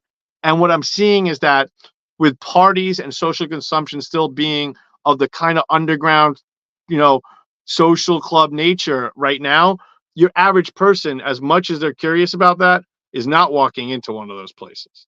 They're not going to one of those parties. It's way too intimidating. I mean, a dispensary is intimidating for a lot of people. So, when you walk into a place that literally looks like a fucking movie scene where people are rolling blunts and dabbing and everything, it's way, way too much. I mean, for me and you, it's Tuesday, but for most people, it is not happening. So that will be something that I'd almost say will be an improvement when we get. That's why real licensed social consumption is needed. It ain't happening tomorrow, though. well, and also a great point that people have raised to me is, like, real estate is super expensive, especially in the city. And if you're just, where's the money come from to pay for that? You'd have to just have a super rich guy who doesn't mind paying for fucking real estate. Or maybe I've thought, if you attached a lounge to a dispensary or something where you could buy weed right there and sit down and smoke it, maybe then it would work. But, if you just have a piece of property where people come in and get high, how are you going to pay for that? I thought that was a great point some people raised to me. There's this, no, it's so, and that's it. And then here's there's this thing, there's like this unspoken thing, whether it's cannabis or any other thing I've ever covered, where, regulators never want to admit that they're like giving in to what the market wants or what the maybe in this case they will admit it a little bit more. They want people to succeed, but what I'm saying is, listen, I can think of 30. I'm not going to call them out. I can think of 30 dispensaries right now that have basically a room ready for social consumption. All right. Now, just like the way all the medical dispensaries back in the day in Massachusetts, they were nonprofit. Technically, they were not supposed to evolve into multi-million-dollar operations in a matter of years. Everybody knew they were going to, especially the people who invested in them and got in on the ground floor, but they weren't supposed to be. It happened like that, and regulations catered to allowing that to all happen. Right? That's I'm when I say for better or worse, I mean I don't give a shit either way, whatever happens. But now, same thing. So you bet your ass there's no fucking way that the regulations, maybe not right away, but will eventually, of course, dispensaries will be involved. Now, the other question is, will there be also standalone? I think some of the success, the people who know that, or at least seem like they know what they're talking about in this realm, are saying like, when you're thinking about opening a bar, you're not thinking about it as a bar first. You're thinking it's going to be a cocktail bar, it's going to be a gay bar, it's going to be whatever it is. You're not, you know what I mean? Here, we're all, even those of us who understand cannabis to a certain degree, don't understand this because it's fucking new. So we're still thinking like, get this thing open. What are the, then we'll figure it out. Every other business in the world works the opposite way. You don't say, I'm going to open a store at the mall and then say, okay, is it going to be a Gap or is it going to be a slush puppy store? No, you figure it out ahead of time. That's what they're trying to do, basically. Great stuff. Another shameless slap. Chris Faraone, Talking Joints Memo. Couple more for you here, Chris. And one of them was about maybe hemp derived drinks or something that you mentioned. I don't remember exactly. Can I ask you first though? Do you have these? What like if I walk in average place in Vermont, like not a you don't call them bodegas, but corner grocer type of thing. I don't know. Am I going to find Delta 8 or weird hemp derived gummies and stuff like that or anything? You will find for example, right? I live right near the Morrisville Co-op here. They have CBD drinks. I believe, but they're not pushing it though. They're just right. CBD drinks. Right, exactly. I don't believe this is the synthetic type of it's not like Florida where they sell this shit at gas stations.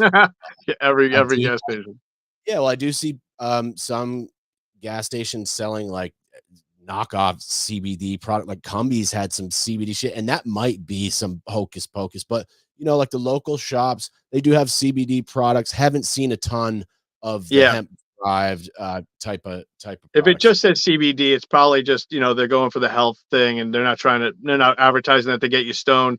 But with the hemp derived, this is going to be, I don't know about Vermont, in Massachusetts, it's coming home. It's going to be a huge issue here this year. It hasn't been yet because unlike Florida, unlike Texas, we do not have, it's not a huge thing.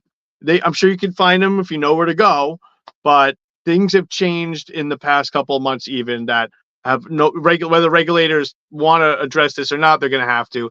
And it's also going to be, the Department of Agriculture will be involved. And for those out there watching, I'm probably going to screw this up a little bit because I'm not right. I don't have my source right now, but basically it goes like this.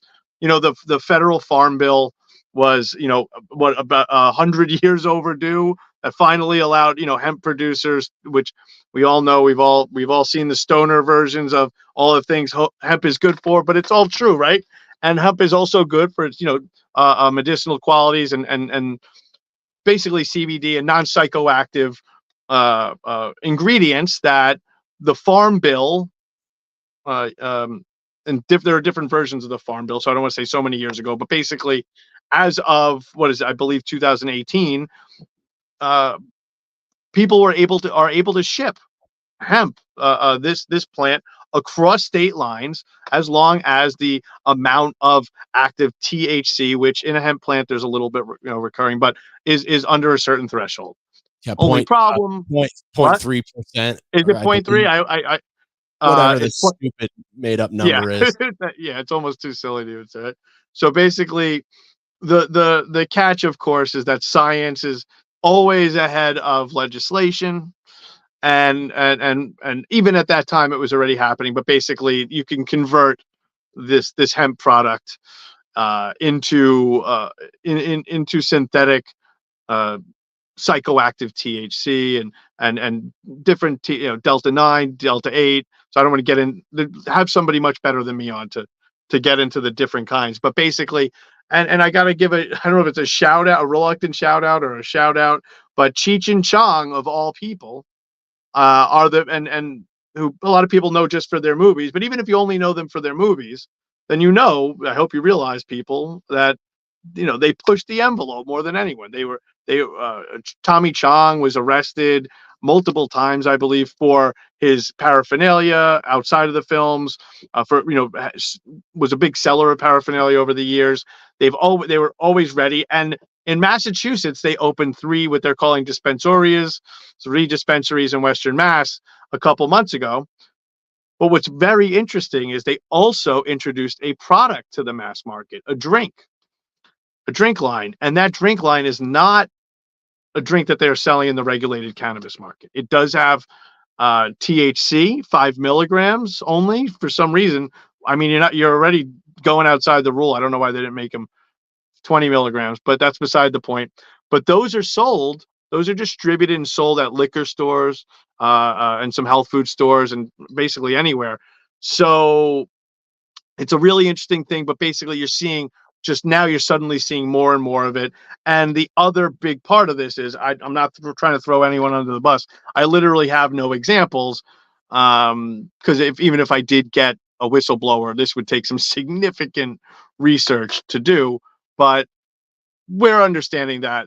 Oh, by the way, first of all, it is okay for hemp derived products to be included in products, right? If they're some companies manufacture in Massachusetts. They have the Massachusetts MDAR, Department of Agriculture, testing these products. So there are a lot of people doing this on the up and up, but people doing it in other states, shipping it to Massachusetts, that stuff showing up on store shelves. Not it's not. Well, I'm not saying it's not okay. Like, I'm not okay with it.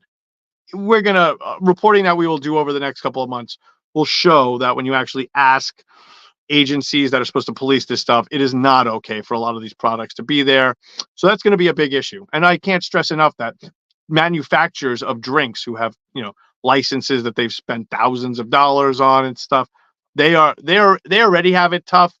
Caleb, trust me, you're not going to hear me talking about cannabis companies having it tough too often, but nevertheless, it is tough. It is a tough row for the drink people. They're a very small part of the market. One part of that is because drinks have to be stored in a basically under lock and key in a vault, and they're big. Look at the size of a drink compared to the size of a dab, right? So it's already tough. A lot of them are having trouble. We're seeing a lot of drink mixes pop up. We're hearing So anyway, it's not going to be a good year for drinks unless something really big happens and these things are suddenly flushed out. But one person we spoke with sold 80 cases of this in one day. And that's is a big liquor store. I'm not going to say what city. I'm not trying to snitch on anyone. But he's a big liquor store. I said, how many cases of Budweiser, or they say whatever is your biggest selling, like swill beer that they sold, and he's like, half of that. So what's the name of this drink product that they put out? Do you know? I can't think of. It's funny. I don't have theirs. You just look up the Cheech and Chong drink. I think Atlantic Beverage is distributing it. And then I had another one, but I was drinking them last night. The one that I was drinking is coming in from Minnesota. And listen, the packaging looks good. It gets you a little buzzed. I actually really like the drink the one that I have. I don't know about the Cheech and Chong one. I just kind of drink. I'm always looking for, whether they're infused or not. I always like my sodas and my new gimmicky yuppie I like cans the of drink. pop My soda. my buddy had a drink company down in Massachusetts. One of my friends from college. It was called Levia, and I think they just sold it. Yes, Levy is now under air. I actually visited them last year, and right after I visited them, like everybody who worked there wasn't working there. But they're the market leader. Shout They out they to are. Oh, sorry. Shout out to Will Durgan. That's my dude. He used to play at our poker games and shit. I like Will. He's a great guy. I didn't like the Good drinks stuff. though. I thought it tasted bad. I'm not gonna lie. I got him to support my buddy's company, but didn't enjoy them. I've liked some Levy puts out a lot of specials. That they put out one last year that was really good. I'm more of an iced tea guy than a seltzer guy in real life though. I'm a total seltzer guy, and they had a raspberry lime, and that's my favorite shit. And I was like, I think that might be their big one, man. That might be the biggest drink in mass. And it was beautiful. They got me. The packaging looked amazing. And one other note that you mentioned is that maybe the metal in the cans is degrading the product inside of it, and that's something I've never heard about. And I might solo on you for a second for that one, because that was I mean, I don't want to. Yeah, well, so I think it's just going to be another thing that comes up this year, and so I don't want to. I'm certainly not going to call out anyone in particular, but yes, we are testing labs are showing that day 1 versus day 20 testing the same liquid it is degrading. There are companies. Good Feels is the only one I could think of that has their product in a glass, which is inert, so that's not going to happen there. But yeah, even though these cans have liners, the product is degrading. So I it's going to be a tough year for beverage manufacturers. But you know what? I think we'll also see some good invention. One of the big things here, of course, is that anybody who remembers the gray market, legacy market beverages like me, because I always love the idea of beverages. Remember, I mean, it was disgusting. Nothing ever. There was no emulsification. Nothing ever blended. You always have the crap at the bottom of your drink, and you'd have to slug it at the end, and then you get like super really stoned to be like all under your tongue. So beverages have a way to go, but it's actually interesting. I'm not sure if it's because of the way some of the drink mixes are classified not as beverages in Massachusetts, because I want to say drinks are growing, but I don't believe they did. I think they stayed solid at like maybe like 8 million from 2020 to 2023. I could recheck that, but no matter what, they are going to grow. You're going to see more visibility. At the very least, you'll see more brands. There are new brands doing stuff with drinks in Massachusetts, like Izzy and Ezra is using Azuka to make these really, so that stuff, that's like the fast acting stuff that Wana uses for their gummies. So we talked a lot about policy tonight, but I can't stress enough that I'm here for the products too. I love my dabs, love my edibles, and it's a part of this. And not to suck up to anyone, and I won't call out by names, but whatever the size of the company is, and it's funny because with the bigger companies, sometimes we have to remember there are people like Lorna McMurray working there, right? A fuck ton of them, thousands overall, and I can't tell you enough. I challenge anybody who thinks all MSO weed sucks to come to my house, and I'll put MSO weed next to fucking some of the best weed from a small place, and you probably get it right. But if I put, there's good stuff, my point, and there are real people making all of it, and the person who's at a big place is at a small place tomorrow, and then is back at a big place. And that's just how it works. So one thing I will say, and feel free to always send people my way, is and this is not whether it's you or Mike, when people talk to people at work at these facilities, that's great. It's work that we want to do more of, but it's often about the bad shit. But when I'm in the facilities, I go into a lot, and obviously, if people are letting me into a facility, it's not a shitty work environment for the most part, right? So it's not. But my point is that I hear great stories. I really definitely want to hear about. We're going to be doing a lot of stuff on tissue culture this year, meaning some of those scientists. So even at the big places, that's still just like one person sometimes. So it's kind of, you got like this kind of, that's an interesting dynamic. That's one thing we're definitely gonna be looking at. I'm gonna go see, I forget who it is soon, but yeah, a couple of those pretty soon. So yeah, I mean, that's one thing, but yeah, we want to be talking to more people. And also as far as products, we're having tried, not everyone likes the term bud tenders. So, but for lack of a better term, the people on the front lines, if you will, they're really great. The ones who really know their stuff and have been super helpful to us. And we look forward to having more of them contribute this year for sure. And then here's George Washington again. It's the lining of the can pulls cannabinoids out of the liquid. Right. I'm gonna look and from what I understand, the but from what I understand, the aluminum would be even worse, and is not. I don't think it's legal to just have the aluminum. So whatever it is, it's a problem for them right now. And I will, the benefit, not benefit, but I guess the silver lining of that one is that drinks are really hard to come by. They take a lot to make. They can't store them. So I don't know about anybody else out there. If you have a drink that you like, you better have like someone at the dispensary calling you, because that shit will sell out immediately. So it's not like they're sitting on the shelf for very long in many cases. They go, but it's still an issue. It's going to have to be dealt with. I hope that it goes like in the solutions in the organic direction, as opposed to, let's go talk to, the worst possible plastics manufacturer or whatever. But who knows? Who knows? Yeah. Don't give him any ideas, Chris. I do want to shout out a couple of people. Well, you mentioned Chris Hudala, who's a guy I talked to, and I'm super excited. Great. Really? Chris is coming on the show on March 5th at 7 p.m. I'm super excited to have him on, as well as I got Carl Giannone coming on cool. 12th from Trade Roots. He seems like a great guy as well.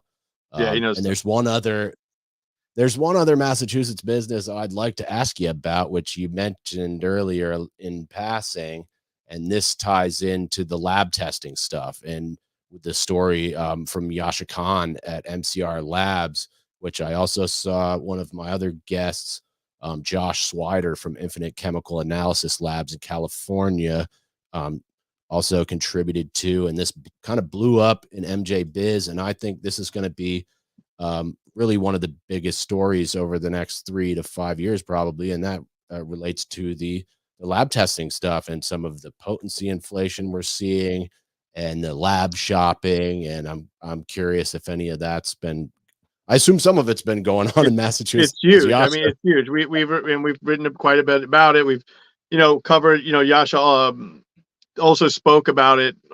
Did it basically, I know you and I have spoken with him privately, but he did a public presentation at the Cannabis Science Fair last month. We reported on that. In fact, that video's up. I really recommend anybody watching that.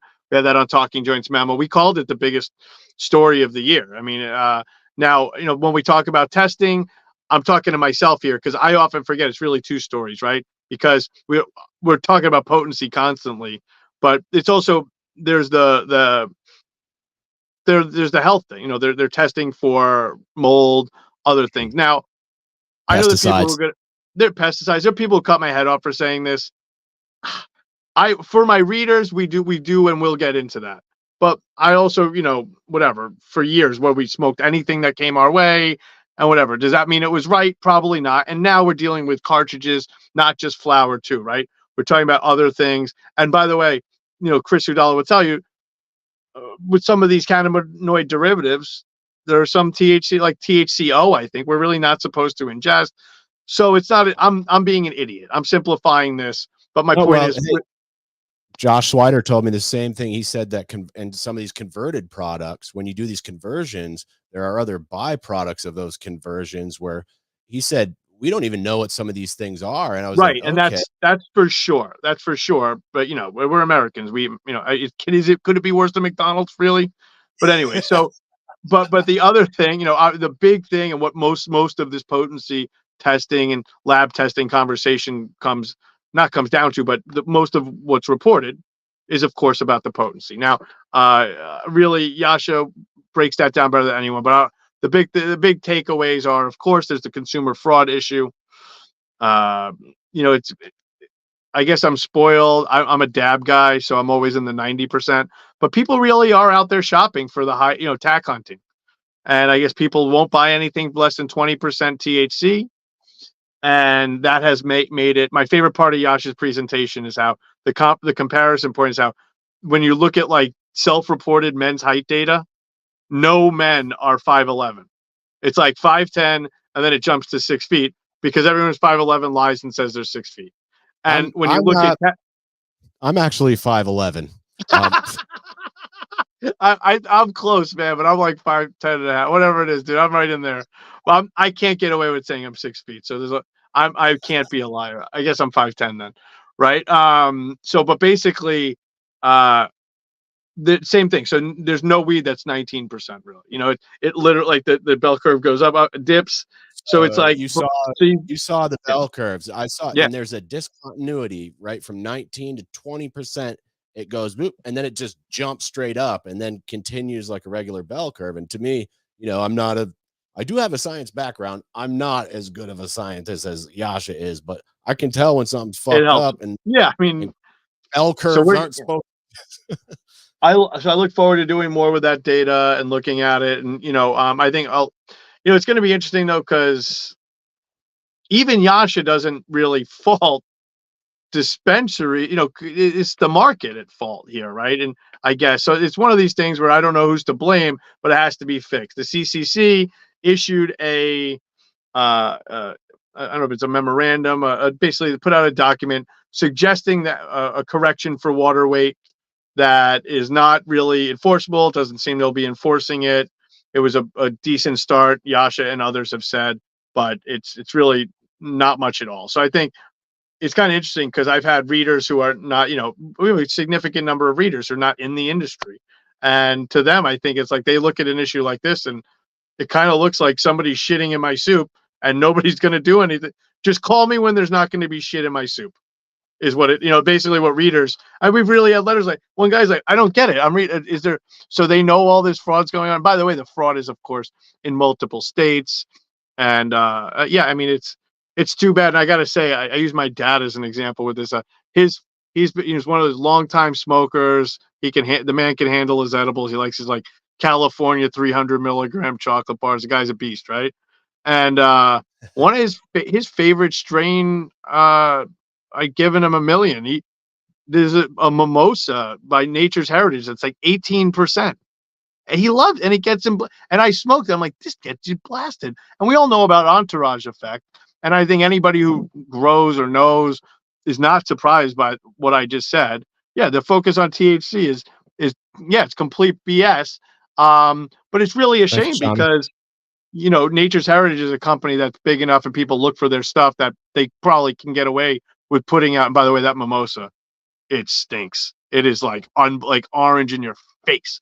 But my point, like, it's a shame. I'm sure there's other good stuff out there. People even aren't putting out. Of course, a lot of that stuff ends up in distillate. I'm not crying for manufacturers necessarily, but the whole situation's unfortunate. And but I don't know if it'll be fixed. I don't know how, but it is. I'll tell you one thing that's really interesting about it. As a reporter, I haven't seen a lot of industries crying for more regulation the way that the testing labs are.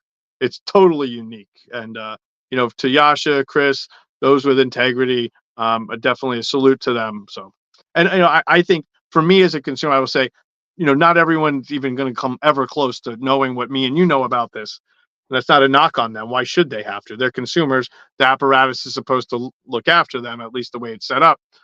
I would think, though, that kind of like the way I don't like a sandwich without Hellman's mayonnaise, right? So, yeah, I don't like we go to a cheap deli and I see they're gonna put that shit mayonnaise that like you put it on your tongue, it's gonna make your tongue like tingle because it's got anyway, I'm not that much of a snob, I swear, just a mayonnaise snob. But basically, I would definitely if I saw a sticker that said, tested by MCR Labs, then that would it says it there somewhere.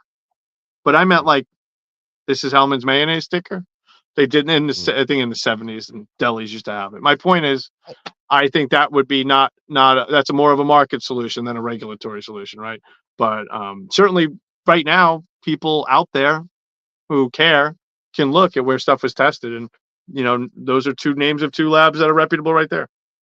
I think it would be fun if we put weed on the shelves with no THC percentage, and you just had to figure out for yourself.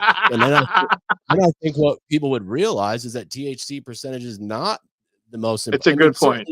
Certainly, you don't want to smoke maybe like you don't want to pay $50 for like a 5% eighth of weed. No, But yeah. like when you get up into the high teens and the 20s and 30s, like I've smoked 18s, like you said, that fucking are killer. And then I've smoked 30s where I'm like, that was kind of disappointing. Didn't taste that amazing. Totally, Absolutely. absolutely. Didn't have that the nose on it that really like shocked you. So I would love to see some blind taste tests would give you a fucking 12 and a 20 and a 30, something like that.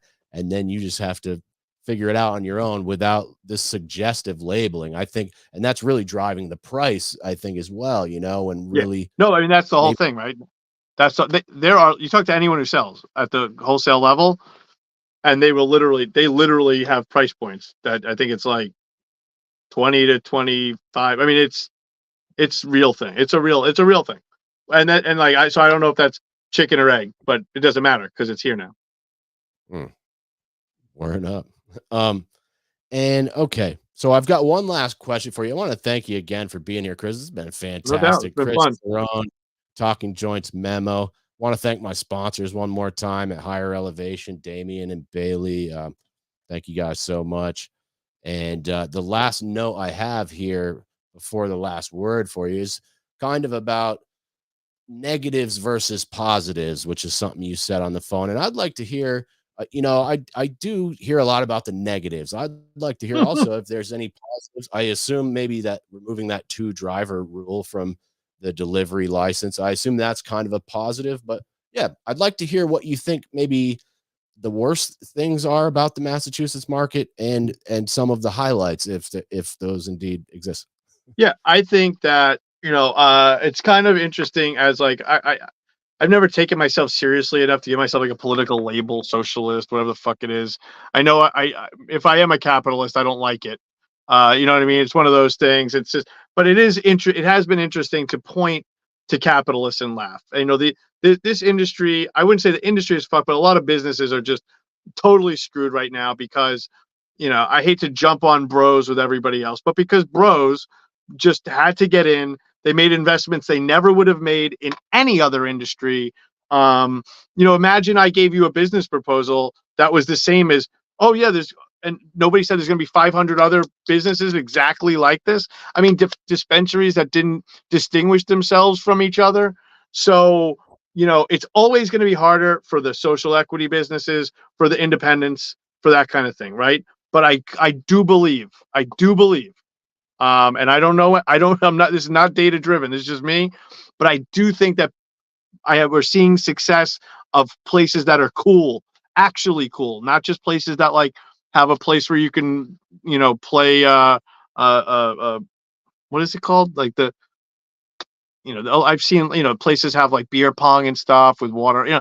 I'm not saying places that are like artificially cool, places that, or specialty places. So I think the negative is that, yes, we're going to see places closing down. People keep saying it. The media, I hate, obsesses. It's like the way the media obsessed over the first gay divorces. It was like, oh, look, you're getting divorced too.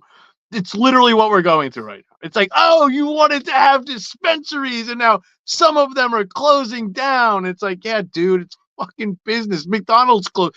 6 TGI Fridays closed down and people stop eating onion rings. I don't know, but it's business. It's America. It's how it happens. But so the negative, I really don't like to see companies close. There's people who work there, people had jobs, but this is going to be a big reshuffling year. So as a product guy, I am excited to see some of that. You see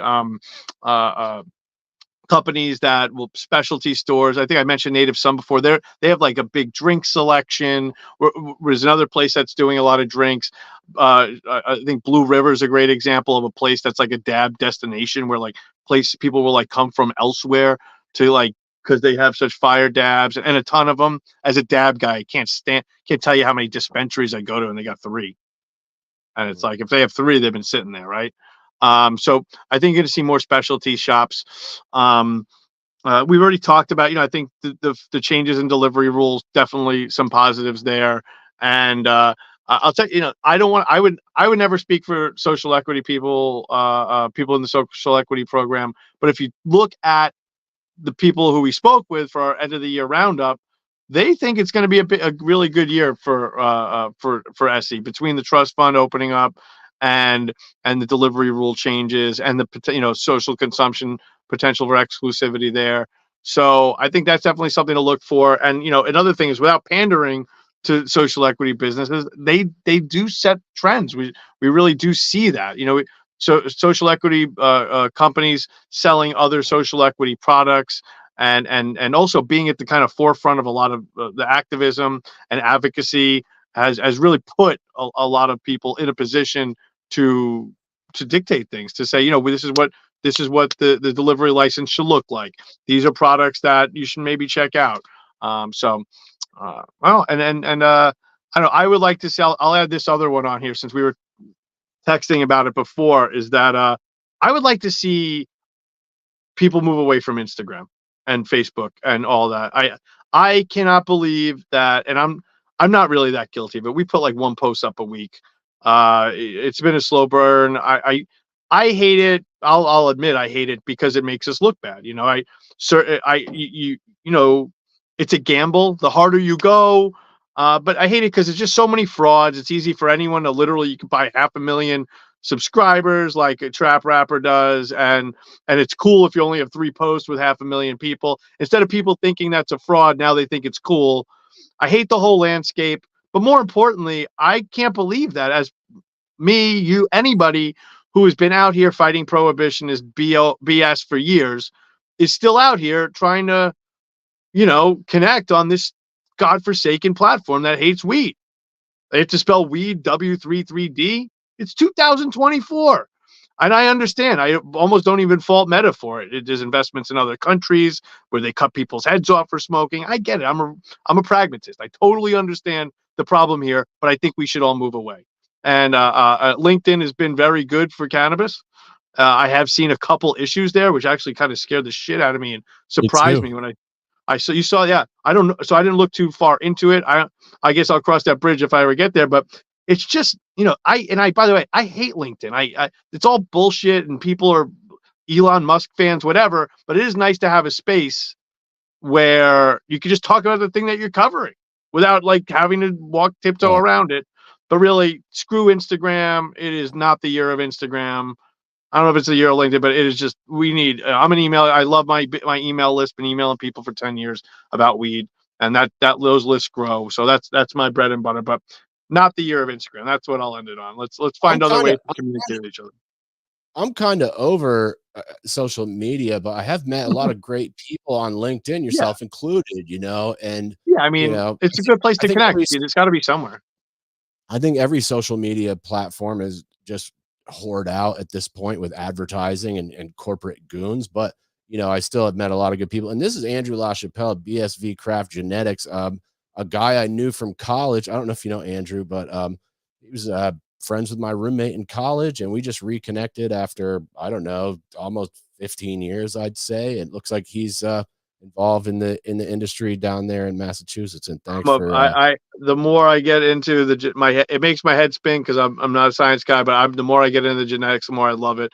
I keep tons of notes personally because there are certain strains that I love that I'm allergic to. So I'm always, 1 out of every 15 strains it just makes my hands look like Mickey Mouse hands. And so I have my own reasons, but also just for the love, Okay. Well, Chris, I'm going to do one more shameless slap. And it's really just certain phenotypes of search. Like, it's crazy. I mean, so I got to, stay away from. All right, cool. So I always leave a last word here. I want to bring myself back up. I want to thank my sponsors over here at Higher Elevation, Damian and Bailey. One more time, the banner's been running at the bottom. I want to thank you, Chris, for being here. Fantastic stuff. I hope we could do this again a few months down the road and check in. But I always leave a little space at the end if we missed anything that you think is important, or if you have any shameless plugs or shout outs that you'd like to give. Now is the time. And thank you once more for joining me tonight. This has been fantastic. I would just say, and I know I have, sometimes this comes off obnoxious. I mean it though. Like, we are really an open platform. If people have op-eds, if you have something to say, and I'll communicate. If it's not the one for us, it's not the one for us, but bring it to us. If you have products that you want us to check out, it's not like it happens all the time, but I've had people be like, hey, you wrote about that person because it's your friend, or they advertised with you last year, whatever. It's like, no, man, come to us. You have something cool going on. Nothing else matters. Okay. Hit me up. Anybody knows this. There are people we've been writing about for years that will never have a marketing budget. It's a different world. I got people who sell ads. I'm the editorial guy. You got something cool going on.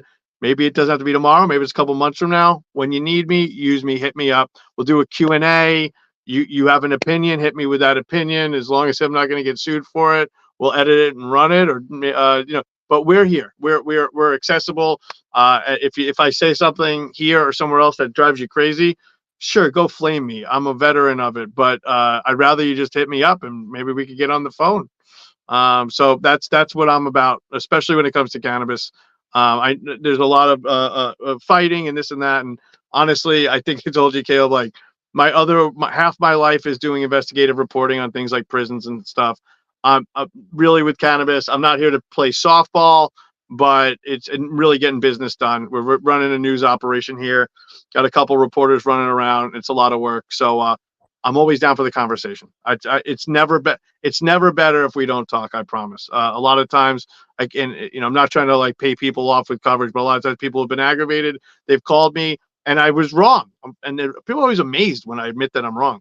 And then we end up doing this happened last year with a thing regarding payment systems. It turned into a great Q&A, which really took it to another level. Remember when all the ATMs were shutting down? So that's my last word. If you want any good or bad to do with us, hit me up. We'll work it out. I like being wrong. Keeps me on my toes. It happens, It happens. And the website is talkingjointsmemo.com. Talkingjointsmemo.com. Yeah, the man is Chris Faraone.